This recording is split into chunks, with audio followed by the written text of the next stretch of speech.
Ready? Okay, good afternoon. This is the March 21st, 2019 Board of Health meeting. Just to remind everybody that this meeting is being recorded by video and audio. Before we get started, is there anything that the public would want to comment on that's not on the agenda? Okay, seeing nobody, we'll go right to director's report. Yes, so real quick, I have three bullet points here. We're starting to gear up for the season, the shoulder season. It's starting a little bit earlier than expected this time. We had somebody come in and was thinking, we're starting to notice that it's because of Easter being late this year in April, it gives them a reason to start a little bit earlier. Usually when Easter's in March, they just go ahead and close all the way through to Daffy. But in this case, we're seeing a lot of people opening up a little bit earlier. Today I was scheduling a few people and I saw Kathy's first week of April is pretty full. So the shoulder season's always getting a little bit longer. This year by about 2 weeks. That's just something to keep an eye on, which kind of segues into the next section. So far in fiscal year 2019, which starts on July 1st, just as of July 1st, 2018, we've done 450 food tasks, which is everything from a plan review to a routine inspection. We've done 111 housing inspections plus letters, and then 442 septic tasks, which is everything from a septic system inspection to an application or a permit. So that's been over 1,000 projects on these three categories alone.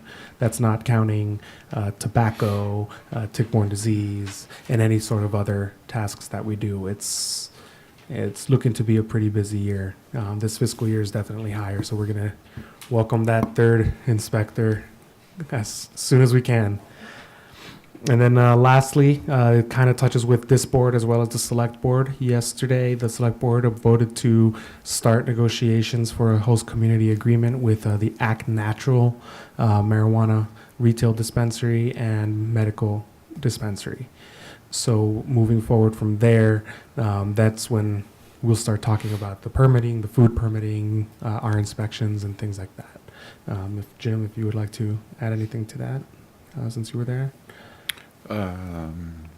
No, I was in the minority. I voted against taking any action last night. But I also shared with the board an article that was published the day before in the Lancet, showing some, I guess the word's correlation between high-dose marijuana use and psychosis in England and European countries. So anyway, it continues to be a cause for concern.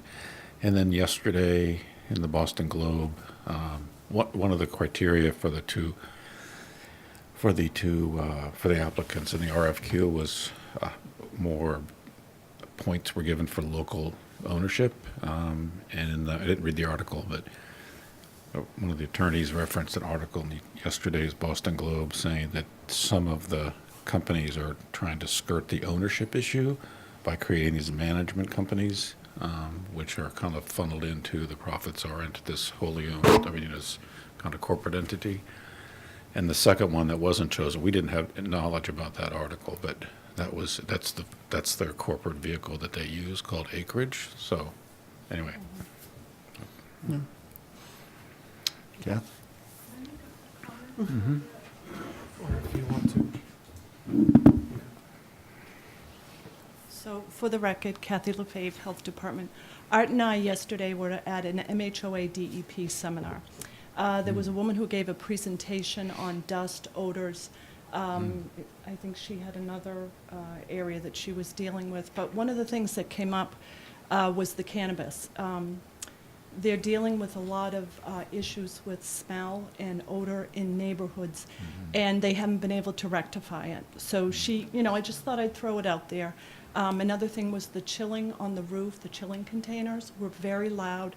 Neighbors were being annoyed by that, and it's something that she kind of wants us all to tune into. particularly the odor when you have kids coming out waiting for a bus, and the odor is just evidently overpowering. Jeez. So there might be some, she said they haven't been able to rectify it yet. They're dealing with Colorado, seeing what their, sort of some ideas they're coming up with, and it just might be something to factor into the planning process, okay? That's a good thing to let Thanks, the Kath. beat be aware I of. have two questions. Yes, sir. To the marijuana issue, is there any progress about getting testing done on this island? So that was brought up with with the previous applicant, one of the previous applicants, and when they were discussing this with the state is requiring them to do a local testing project, part of it. So now I believe all of the applicants now will have to have at least high pressure liquid chromatography On the island. on the island. Well, maybe we could borrow it. So yeah. So when I have been out of a laboratory for a significant amount of time, when I worked in a lab, the HPLC was the size of the corner of the room here. Yeah. Apparently, they create desktop models now. So it's the state didn't find that to be too much of a burden. So they'll have at least that minimal testing of HPLC. Will then they here. label the product? They I will mean, have to. they'd have to. And will they, like all other labels of all drugs and herbs and vitamins, have listing of side effects? That's not required by the state, so they'll probably won't. And as we know, there's not a lot of testing at the federal level, knowing or quantifying the types of side effects due to no clinical trials out there. Well, there are clinical trials. We just heard about one in Lancet.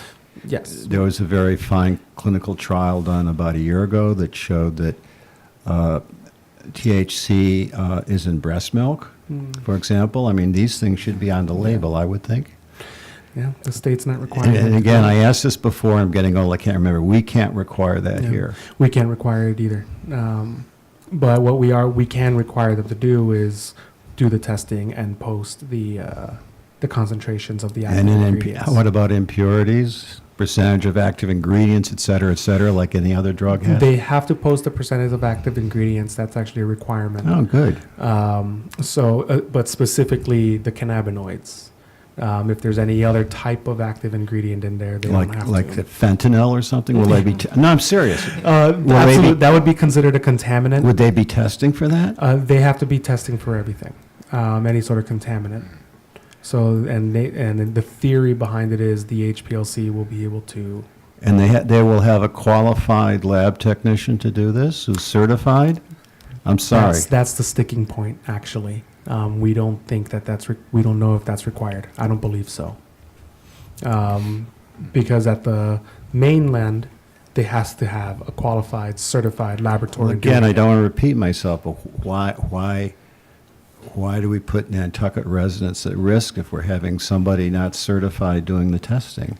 Like any commercial testing, lab tech has to be certified. And that's always been our request at the host community agreement at the very beginning, to have them test it and quantify everything.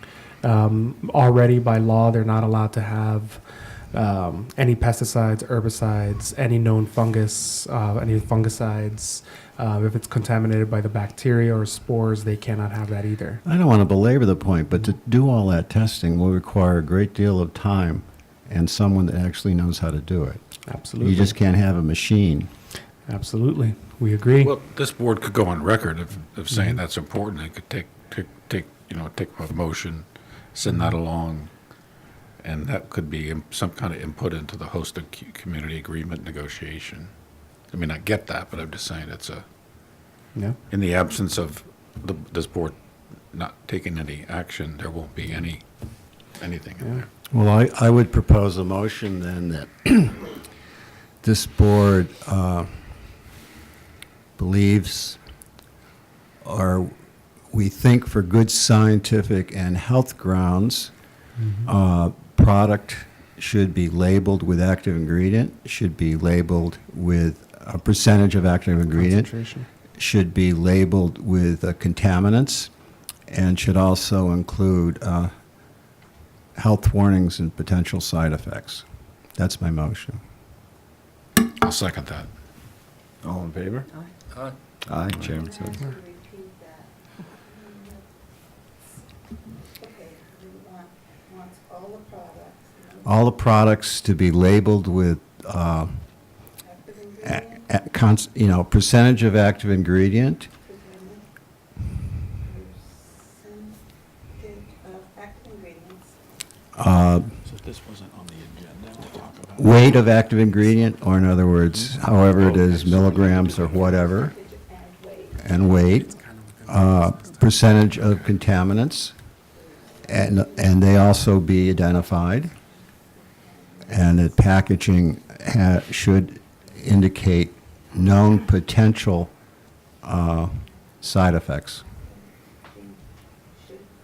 Do you want to go on record about certifying the technician? And the second, and part of that motion is all of that testing should be done by a certified technician. Steve should be done by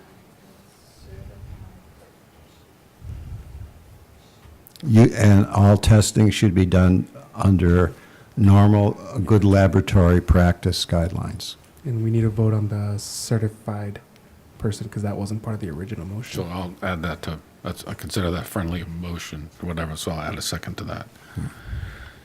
All in favor? Aye. Aye. And one more question.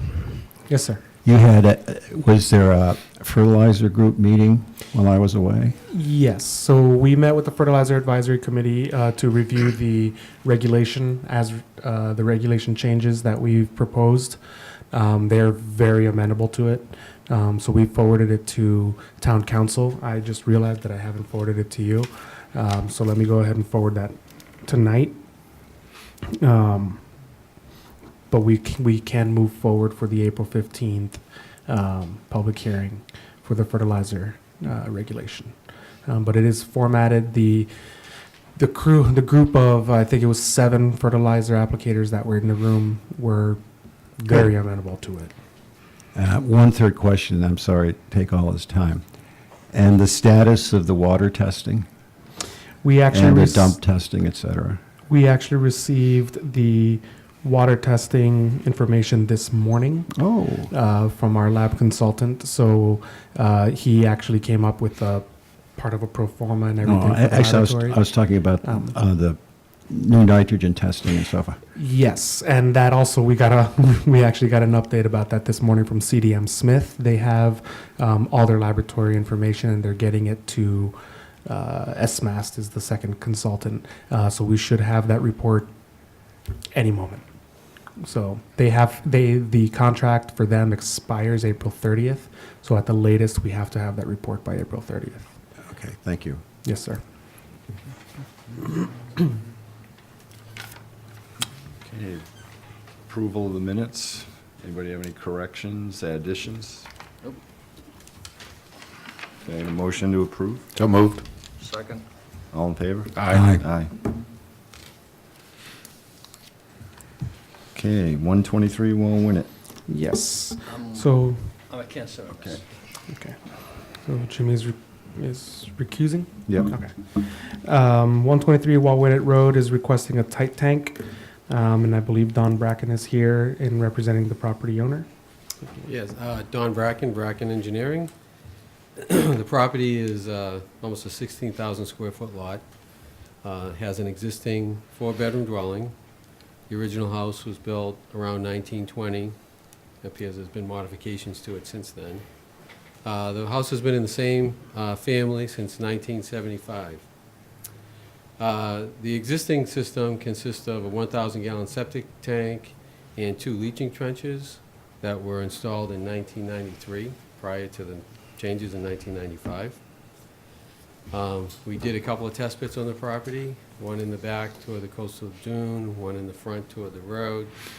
We also set a monitoring well and monitored the groundwater over a full moon tidal cycle. We found that there was about a foot fluctuation, so we were able to obtain what we think is a maximum groundwater elevation.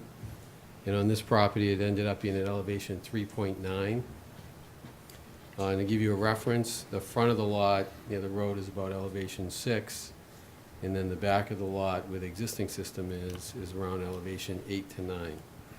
So there's a roughly 2-foot depth of groundwater in the front and 2 to 3 foot depth of groundwater in the back. The existing septic system, the trenches, are about 2 feet above the maximum groundwater elevation. The existing trenches, if you look at the plan, you'll see that the trenches are between the house and a coastal dune that was delineated by a coastal geologist and approved by the Conservation Commission. Those trenches are about 7 feet to the coastal dune. So the existing system is not within the coastal dune, but it's very close to it. The trenches are also about 18 feet from the velocity zone, flood zone. The entire site is within a flood zone. So there's one section, the velocity zone, behind the house toward the ocean, and the rest is an AE flood zone. The proposal is to construct a 41 square foot addition to the existing bathroom located in the back of the house. This obviously constitutes new construction under the town's definition. Therefore, we have to look at the septic system, and an upgrade would be required in order to get the permit. So after doing the test pits, seeing where the groundwater is located, looking at the other site constraints and the elevations, it is our opinion that the tight tank is the best alternative for this project. A conventional system would require a significant mound. We likely wouldn't be able to put a new conventional system in the coastal dune because the existing system isn't in the coastal dune. It's doubtful the Conservation Commission would allow us to put one in the dune that's not currently in the dune. A conventional system in compliance would also require retaining walls. Would basically change the entire backyard into a mound system. Significant alterations to the landscaping to be able to utilize that area. Again, we feel it's a modest addition. The proposed tight tank over a conventional system has obvious environmental benefits. And given the constraints in the lot, we feel that this maximizes the level of environmental protection at the site. We've also found out that a tight tank for reconstruction was granted back in June of 2017 at 135 Wilwinnet Road. Similar constraints. We have a coastal dune. They had a bordering vegetated wetland. They probably had a higher groundwater, but we also have groundwater issues, as I mentioned. As you know, there are other tight tanks in the area. There's a tight tank at 127 Wilwinnet across the street, and another one at 129, one lot over to the north. As part of the proposal, the owners would record a deed restriction to limit it to seasonal use, as required in Title V. I understand that, in conversations with Art and other projects, that the interpretation from Brian Dudley at DEP is that a tight tank should still be the last alternative in looking at a design. I don't personally agree with that interpretation, and I think it's up to the board on how they want to interpret that. I think the section on tight tank specifically says, after it says it's the last alternative, says except as provided in Section 8. And Section 8 relates to the section where it says the approving authority may allow the use of a tight tank at an existing seasonal use only residence with the restriction for seasonal use. So with that, I'd be happy to answer any questions, and I hope we can agree that, from an environmental standpoint, this would be a win-win, I think, for everybody.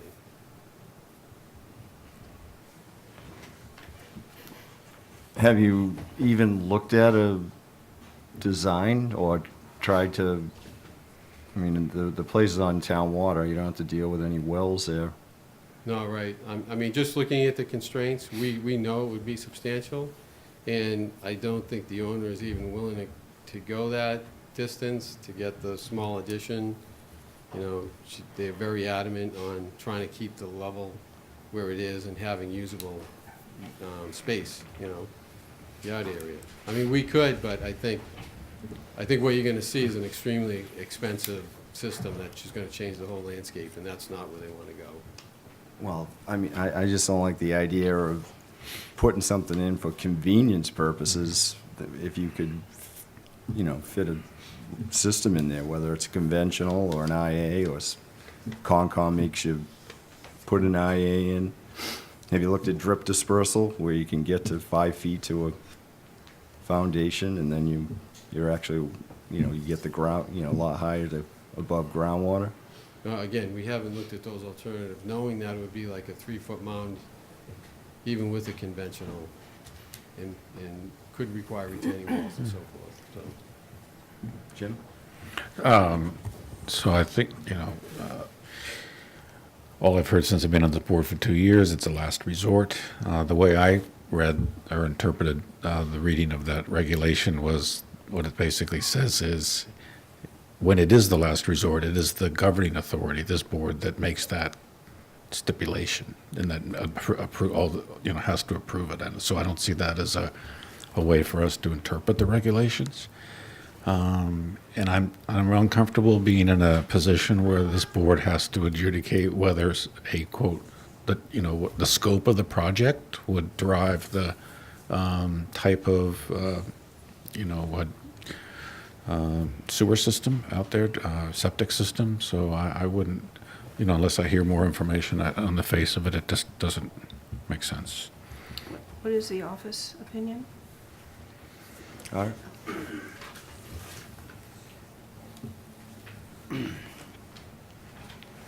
Well, we don't know, at least I don't believe we know, that this is a last resort, because in that area, Conservation Commission, I don't want to speak for Conservation Commission, I can tell you what they've done in the area on other properties, is they have allowed septic systems within the coastal dune. So if the question isn't asked to Concom as to whether they would allow that in the coastal dune, we don't know that it's a last resort. So recommendation would be to, I don't know about deny this, but I would say not approve it based on what would they do if the applicant came in and proposed a system within the coastal dune. Because all they've done so far is go in and apply for a tight tank, and of course, Concom is, they're going to be amenable to that. But based on what they've done in other areas, I don't know the exact parameters of this lot, nor do they, until it's presented to them. So, I do believe it should be for a last resort with no new construction. And as far as the piece of Title V, that with the restriction being on the property and sort of, I don't know if it's quite electing to put in a tight tank, it's the board's, in my conversation with DEP, it is the board's decision to make that, not the applicant's decision to make that. And I'm not saying that's what's being said here today. And your decision has always been as a last resort where there's no feasible choice. And I'm not sure we know that in this case.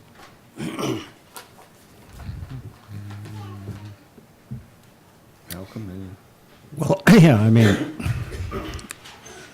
our standard has always been no other option, and we don't know if there are other options. right.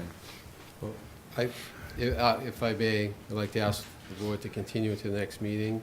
We will look at the other options and show you what the differences are, and hopefully you can see, what would be required, and that, it would be easy for you to make that choice. Although I didn't, Okay. the last one that was just approved, I didn't see those alternatives studied for that either, but, not to say that you have to hold the same standards. No, but, right, I'm not sure, I know there's a couple other tanks there, but they must have been specific reasons Yeah, why. I'm not, And I don't want to go back there, I'm just, Right. this is how we proceeded, sort of, Yeah, So if you continue it for the next meeting, we'll submit more information as requested. If there's anything else you want us I'd to be look happy at. with that. Okay, a motion to continue to the next? I move that we continue this issue to the next meeting pending further information. Second. Just, could we add something to there that, really reflects this conversation, which is the applicant didn't provide any evidence of alternatives to a tight tank? And the minutes will also reflect that. Okay. Okay. All in favor? Aye. Aye. Aye, Okay, thank you. thanks. Okay, the next request is a setback request from 96 Cliff Road, and I believe Paul Santos is here for that one. Thank you. For the applicant, Cliff ACK Realty Trust, Paul Santos from Nantucket Surveyors. This is a variance request from Title V regulation regarding setback from a slab foundation to a septic tank. Currently within Title V, the setback requirement from a slab to the septic tank is 10 feet horizontally. This is an existing developed lot in which there exists an existing IA septic system, which is a two-tank system on the property. There is a conventional septic tank followed by a septic tank processor, and then it is a dose system that's on the lot.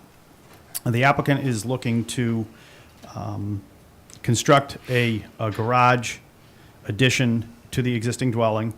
It's actually, there is an existing side entry garage. This is a garage addition that would be a straight access from Cliff Road to a proposed addition to the existing dwelling. The dwelling has been, the garage additions has been approved by the Conservation Commission, the internal floor plan has been reviewed by the Board of Health, and a building permit has been issued for the addition. The situation that we have is in constructing this garage addition and attempting to leave the tanks in place as they are today, we do not meet the 10-foot setback requirement. The existing septic tank would be approximately 8 feet from the slab foundation. The septic tank, as it exists today, is approximately 6 feet lower than where the slab of the garage would be. So it's at a lower elevation than the slab of the garage itself. Within Title V, or within technical reviews of Title V, there are provisions that basically had said, or do say, that Title V has in part stated that the 10-foot slab setback is intended to assure that adequate working space is available for a system installation, maintenance, repair, and replacement. And it's basically a setback that's not necessarily related to environmental concerns. It's more of a construction setback that they maintain that 10-foot setback distance. We initially submitted this, had some discussions with Art on whether this could potentially be considered a local upgrade approval or whether it was a strict variance under Title V. We've had conversation, or Art's had conversation with DEP, and I think we're all in agreement now that this is a strict variance request under Title V. That's not a local upgrade approval. It obviously has to come to this board.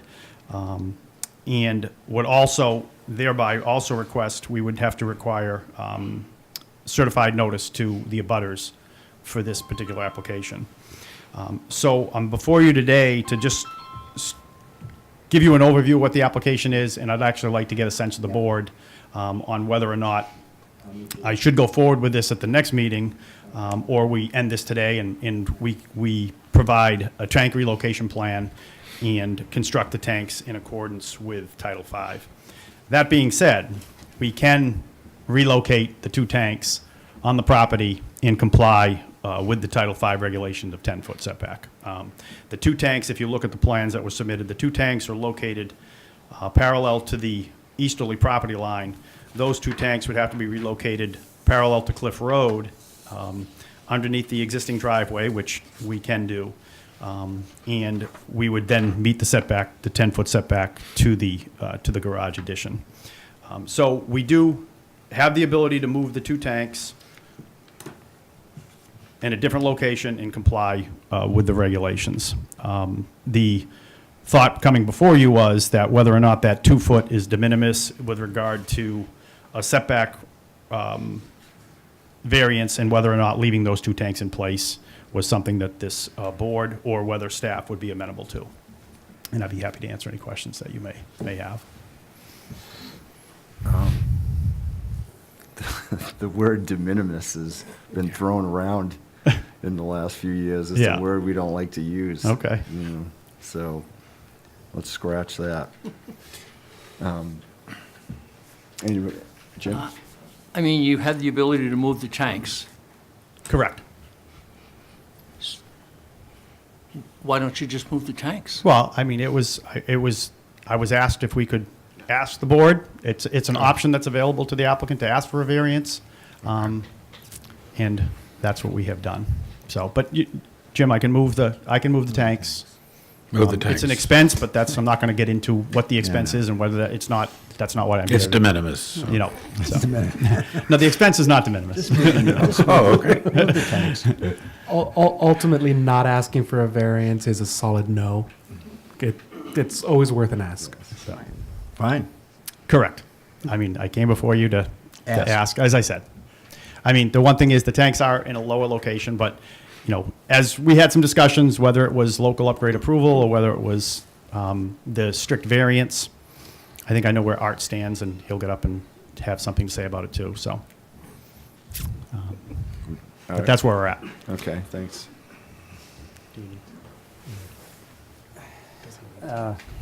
If you can comply, you must comply. There you go. You know, just on another note, the de minimis part of it, when you start, if you were to grant a variance here, now we're encroaching in an area where somebody couldn't build and opening up an area where they could have complied and allowing them to expand in that area, which compounds the problem. Every lot has its limits, and we need to live within our limits. Anybody else? I can make a motion not to approve the variance? I second that. All in favor? All right. Aye. Aye. Thank you. Okay, thanks.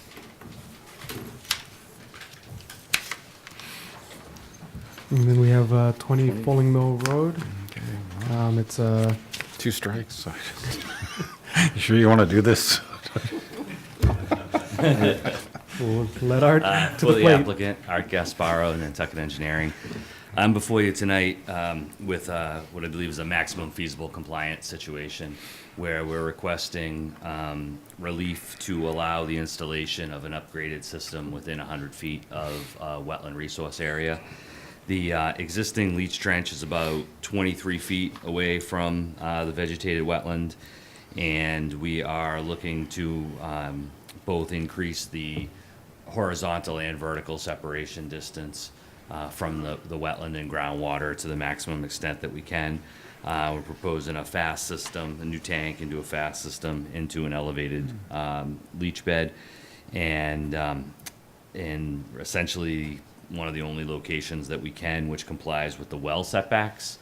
Again, it increases the separation to the wetland. I'm filing a notice of intent tomorrow with the Conservation Commission to be heard April 10th by them as well. Again, I believe this meets your standards in terms of there's no expansion of bedrooms. It's a pure upgrade from what exists.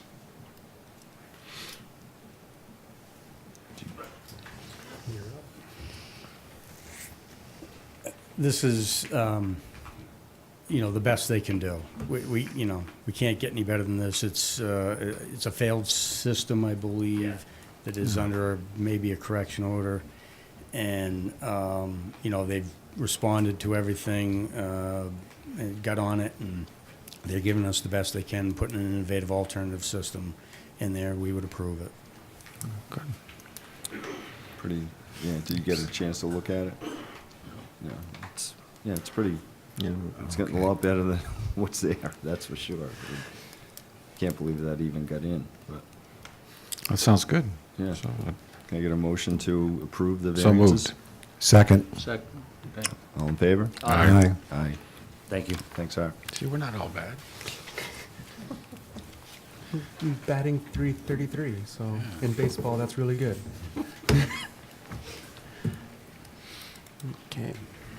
Oh, public hearing fee schedule. Yes. So we've requested some changes to the fee schedule, specifically five different changes.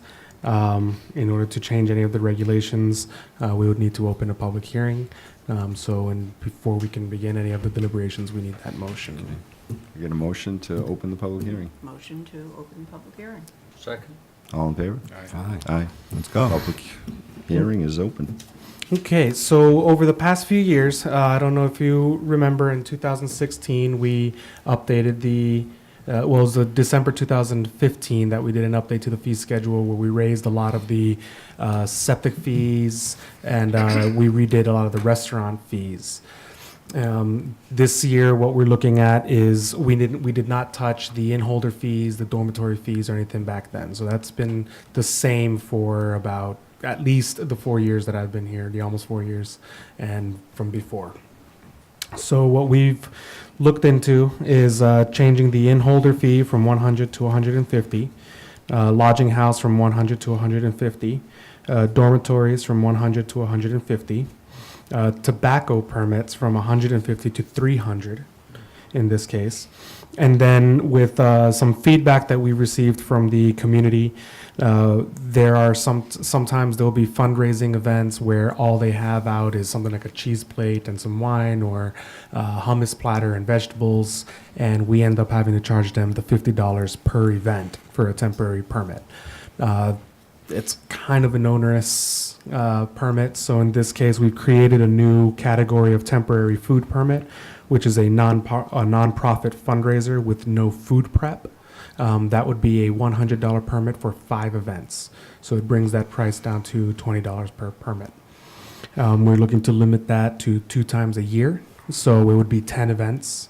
And then the nonprofit bake sale. So sometimes we get school bake sales, things like that, where families will create cupcakes or whatever, all non-potentially hazardous, and same thing, people will lemonade stands. I was going to things say, like what that. about, we're going to arrest these young kids? Yeah, we should probably add lemonade stand to that, Yes, to be please- honest. Please do that. So we can do that, add lemonade. So because it's really disheartening, the complaints we get. Artel sure remembers having to shut down a lemonade stand in front of the Athenaeum. This last summer, I got called to a lemonade stand on Center Street. It's really kind of rough when they're selling their things for at a dollar at the most, and now here we come telling them they need a $30 permit. So what we've done is created also a nonprofit bake sale and lemonade permit for $10 where they can do 10 events for that. So it's $1 an event. So that way it just kind of stops that Do we issue. have to charge anything for those? We don't have to. Those events? We have to charge at least something to cover costs. Okay. But it doesn't have to be $10 for 10 events. It's up to the board if they want. The $10 was our suggestion. Same with the $100 for the temporary food is also the staff's suggestion. The board, it's up to the will of the board to change any of the fees. Why couldn't you charge them $1 each time and stop at 10 events? We can do that. That means Well, 10 they'd have trips to, to the 10 trips to the, No, Board of Health, so. yeah. I know. But you're going to ask some 8-year-old girl to fork over $10 to you when you pull up in front of her lemonade stand. Then what are you going to get out of that? A glass of lemonade. Oh, that would For $10. It would be a bribe. For $10. No, agreed. No, absolutely. If whatever fee that the board, it's just in order to be in legal permit, we have to charge something for it. So it has to be on the fee schedule. So it's one of those things we can't just do a free permit because then you'd be surprised how many times people have tried to do sandwich sales at a lemonade stand. And so I it's think the something. 10 is all right, because mom can come down and Yeah. take care of that. And we can even make it 10 all year. Yeah, It's- I'd make it it's 10 just all, 10 all year. 10 all year, okay. Yeah. For how many bake, Annual lemonade. for how many bake sales? That's the question. Because if it's 10 all year and they hold a perpetual bake sale, you know, I like this is the first I've heard of, I didn't get to look at this Oh, piece that's of it, right, you were out. the 10 for Art was on 10, vacation. because what happens is they start to expand. They come in and they're a lemonade stand, and then they're selling hot dogs and chili and everything else. So at least when it's 10 for 10, which is probably the best deal in Nantucket, I don't know where you're going to get 10 for 10, at least we know where they are. At least we can, drive by, not bother them, see that they're in compliance, and just kind of move on. But that's just a thought. it's really kind of rough, and it says a lot about society that we actually have to do this here. It says a lot about the society that people would actually rather shut down. We've actually got a complaint from a restaurant owner. We're not going to say who.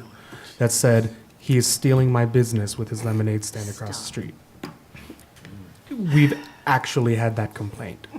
So it's something that For $10 for 10, I think is fair, because I don't think most kids are going to be in for 10 events, to tell you the truth. yeah. I think it's fair. Do we have any public comments? If, I believe, no? Peter, you? Yeah? You? But with any of the changes that we've offered, it would make life a lot easier for organizations like the Artists Association and Small Friends and some of the other nonprofits here that do events like this, and we end up charging them something like half of what they're They're going to make. going to make that day, Mike? if they make anything at all that day. My question is, how does some of the people that come down here stick their kids out with a table and how do they know they even have to have a permit? Most of them don't. So you're gonna bag them for $10, you can drive up and, I mean, what I'm saying is, can you, when It's all complaint if based. somebody complains, do you send someone out and they have a permit made out that, If it's if we receive a complaint, yes. right, and you reach in the thing and see how much money they made and you take $10 out and you get back to the office? No, because he's going to get his lemonade, his free lemonade. This, Yeah, I it's know. more I'm- geared at the non-lemonade. I like the idea that it's a break for the nonprofits. Yes. And So it's also easier for you to administer. yeah, the big one for us was Nantucket Ice came to us last year with their pulling a bake sale permit, and it was one of those things that we started looking at the fee schedule, and it was just, oh wow, we actually have to charge them $30 on this for a bake sale. So it was that really spurred the conversation of Right. that's not worth it. I like the fee schedule as presented. Yeah, I don't have any issues either. So we'll Do we want to We gotta- close the public hearing Yeah. then? Need a motion to close the hearing? So moved. Second. Oh, all in Second. favor? Aye. And then I'd make a motion to approve the fee schedule as recommended by the staff of the Department of Public Health. Second. All in favor? Aye. Aye. we need an effective date. We suggested on here April 1st, but it can be. That was part of my motion. Yeah. Okay, perfect. Yeah. Okay. That's it. Is that it? That's it. Short let me meeting. ask you Okay. one question. How much money does this end up at the end of the season? How much money does? All of these things, all the permits, Ooh. just ballpark. a couple 100,000 Oh. between the septic systems, the restaurants, the. Okay. A lot of it. We hit about the $100,000 mark. We hit just below the $100,000 mark last year.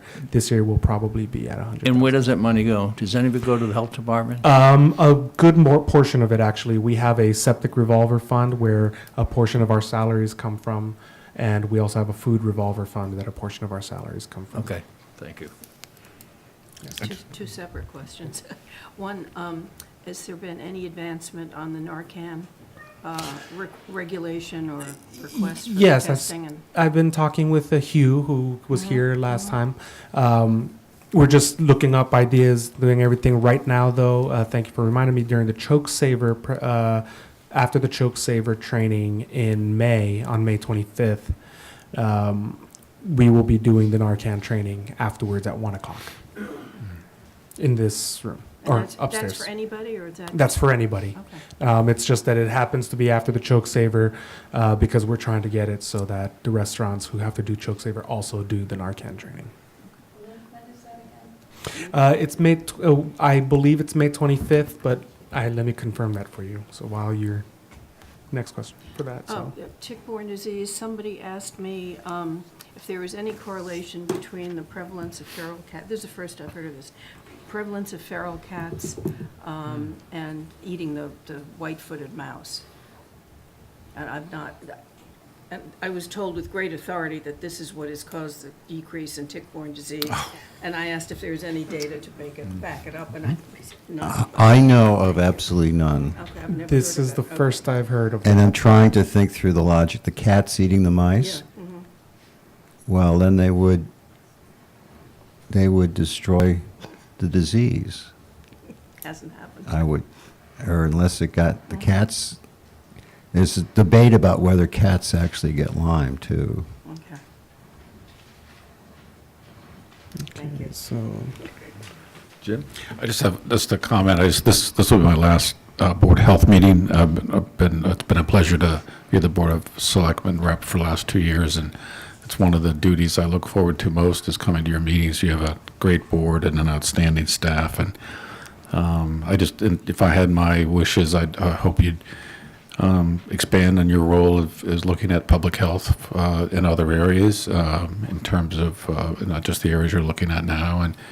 And one opportunity what you may look at is, organizationally, our Island Home reports up through the Board of Health, through Berto.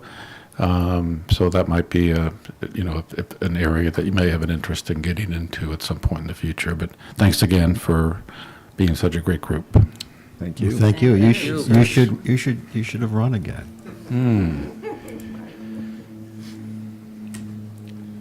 Well, just the date repair. It's May 30th, Terry. May 30th, not the 25th. okay. Can I get a motion to adjourn? So moved. All in favor? All right. Aye.